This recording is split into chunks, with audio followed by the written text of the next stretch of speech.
Po sa ating lahat, mapagpalang gabi. Kita naman po natin, no? Kinikilig, at nakikiramdam po si Kalingap Edu.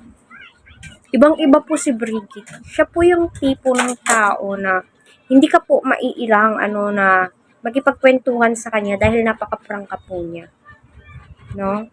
Naway magtuloy-tuloy na po yung mga uploaded video ni Kalingap Prab patungkol nga po sa kanilang love team. Di po talaga maiiwasan, may mga bashers, normal lang po yan. At sasabihin ko po sa inyo, hindi na po maibabalik yung dati.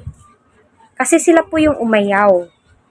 Sila po yung madami yung issue, kaya mag-move on po tayo. Dito po tayo sa mga nagpapasaya sa atin ngayon. And syempre, suportahan po natin si Edu at saka si Brigitte. No? Tama ba ako sa pagbigkas ko? At alam nyo, ginagawan din po ni Kuya Val Santos Matubang ng reaction, no, ang kanilang love team.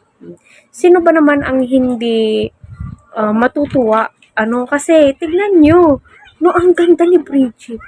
Hindi po nakakaumay, no, kahit anong anggulo po niyang pag ganun-ganun po niya. Ang ganda niya, no? Lumilitaw po yung ganda niya sa camera. At sana siya na po yung forever ni Eds. Di natin alam kasi alam nyo naman po, no, sa social media. No, basta ang atin, no, matulungan ni Kalingap Prab si Brigitte, no, matulungan po nila yung isa't isa. No, yun lang naman po, di ba? At aside noon, no, marami pa po tayong aabangan, no.